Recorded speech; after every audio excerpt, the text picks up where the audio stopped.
This is Akashvani. In the program Spotlight, now we bring you a discussion on Union Cabinet decisions. The participants are K.G. Suresh, political analyst, and Dhawan, anchor. Hello and welcome to our program. Today is Wednesday and we have some very important cabinet decisions that were taken today. We're delighted to have with us Professor K.G. Suresh, a political analyst, to talk about these decisions. Professor Suresh, today's one of the cabinet decisions, historic decision for food and nutrition security, the centre to spend approximately 11.8 lakh crore rupees in the next 5 years on food subsidy under the PMGKY, which is among the world's largest food security schemes for 81.35 crore persons. And wanting to understand from you, this continuation of free food grains under this scheme for 5 years will of course strengthen accessibility, affordability and availability of food grains for the poor and the vulnerable. So, landmark decision again? Absolutely. It's a historic decision, and I think this is perhaps one of the world's largest food security schemes. It's not just the amount, 11.80 lakh crores in the next 5 years, but the beneficiaries, the sheer number of beneficiaries, 81 crore, 35 lakh people. So this is, if you remember, this was started when Corona struck the world and there was a lot of migration, people had problems. Then malnutrition was also another issue that was confronting the country. So from the point of view of food security, I think that this is a very important decision under the Pradhan Mantri Garib Kalyan Anna Yojana. And I think that, you see, it caters to not only the food requirements and nutrition requirements, but I believe that this is also going to help the beneficiaries save their penny for improving their own lives. Because otherwise what they would be saving for food grains can now be spent on better amenities for themselves.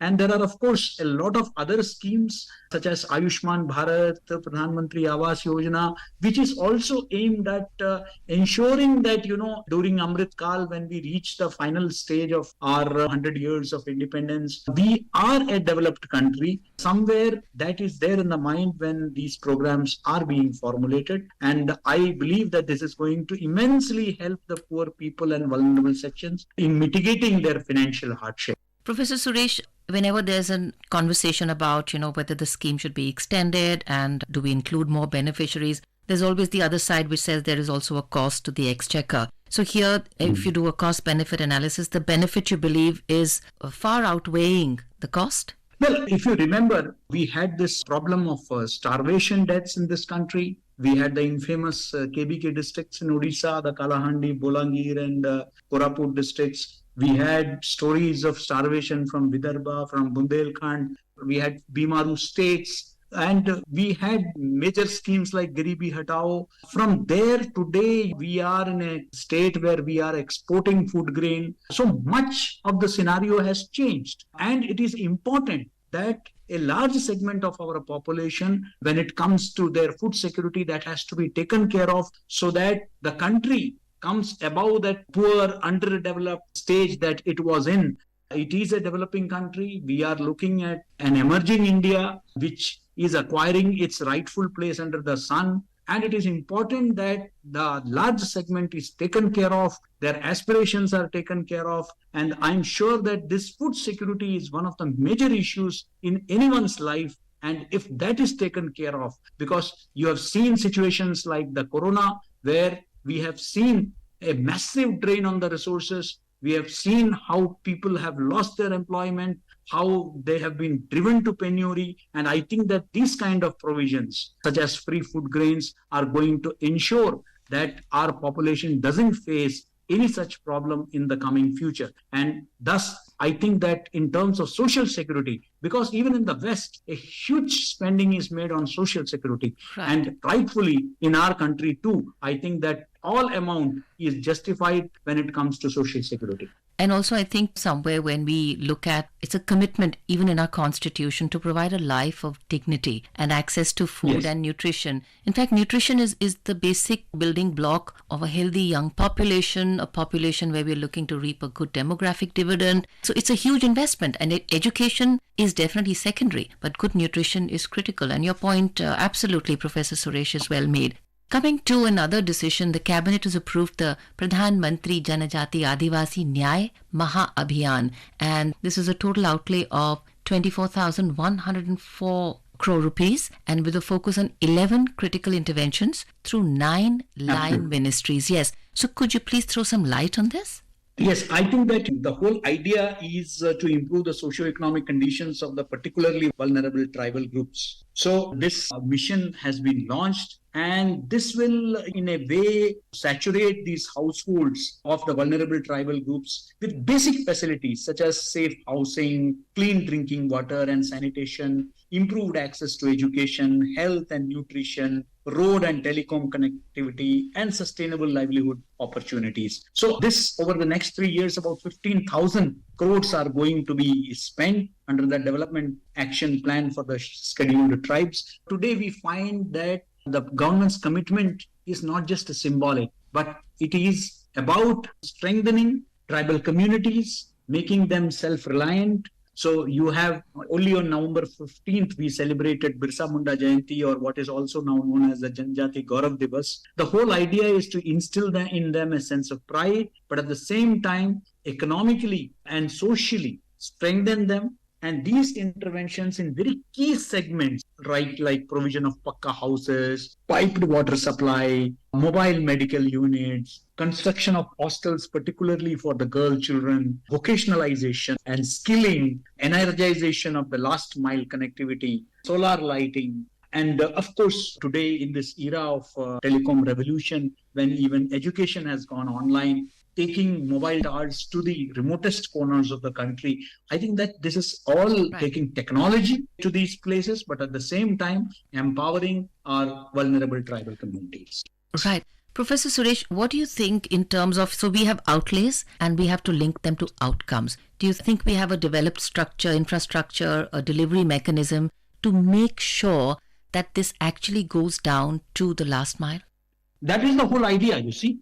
The whole idea is to ensure that the infrastructure is in place. If without mobile towers, there cannot be telecom connectivity.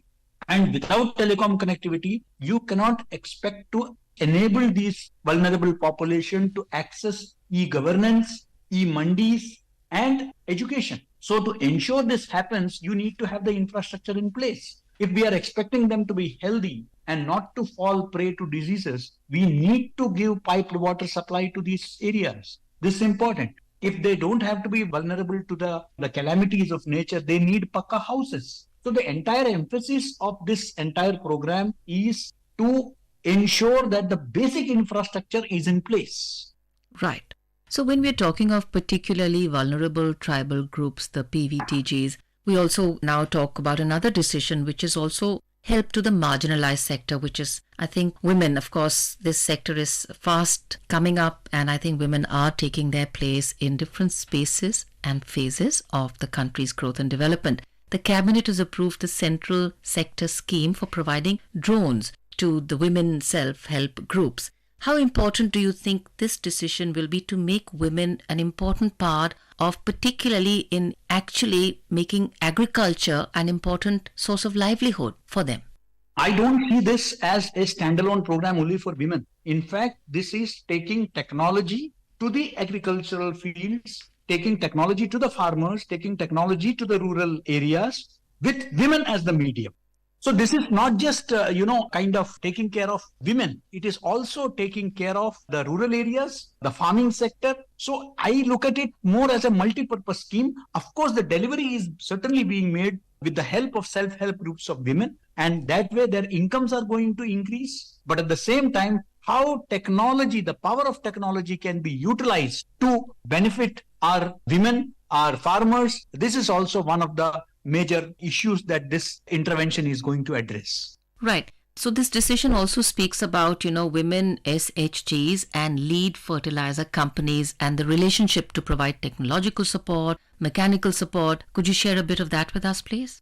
Absolutely. You see, if you look at it, the SHGs may face in procuring drones with regard to their repair, maintenance. So you will have these LFCs which will act as a bridge between the drone supplier companies and the self-help groups. That means the cluster level federations. And they will also promote the use of nano fertilizers, such as nano urea and nano DAP by the drones with SHGs. So that means these self-help groups are going to rent out these drone services to the farmers for pesticide applications, for nano fertilizer applications. So this is expected to provide sustainable business and livelihood support to 15,000 SHGs.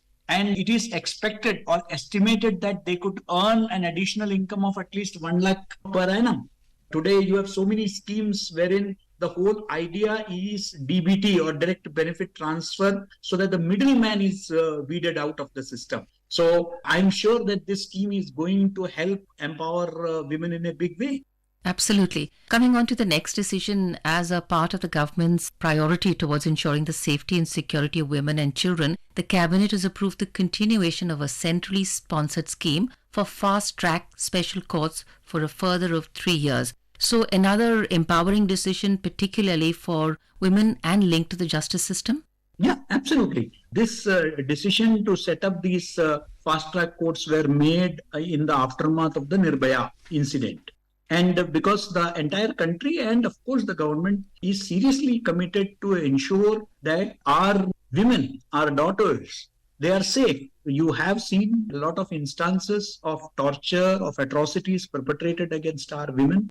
And as they say, justice delayed is justice denied. So it is important that an appropriate message goes across the society that whoever commits such acts will not be, spared. If that has to be done and the victim has to get justice, it cannot be delayed unduly. So this decision to continue the fast track special court from 2023 to 26 with a financial implication of 1952 crores, which includes 1207 crores of central share, is reflective of the government's unwavering priority towards ensuring the safety and security of women and children. Right. And also we have seen Beti Bachao, Beti Padhao and a lot of other activities, initiatives which were undertaken to strengthen our women.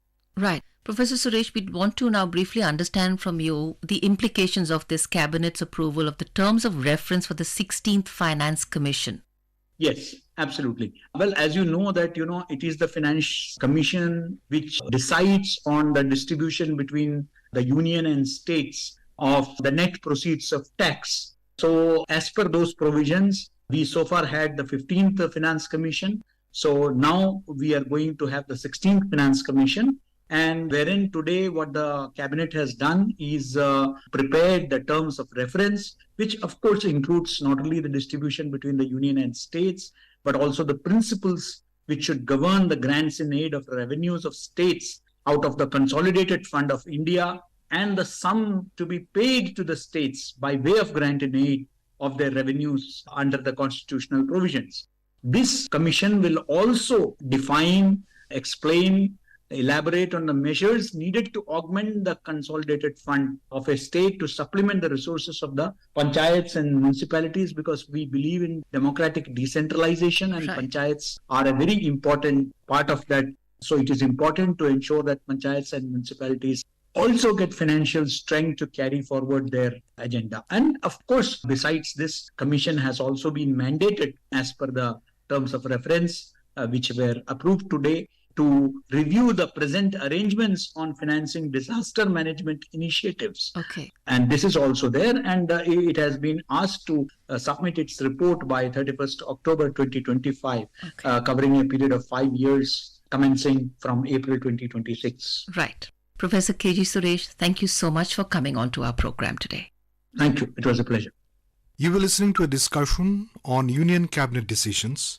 The participants were K.G. Suresh, political analyst, and Dhawan, anchor. This program is produced and presented by the News Services Division of Akashvani. You can listen to it on a mobile app, News on AIR.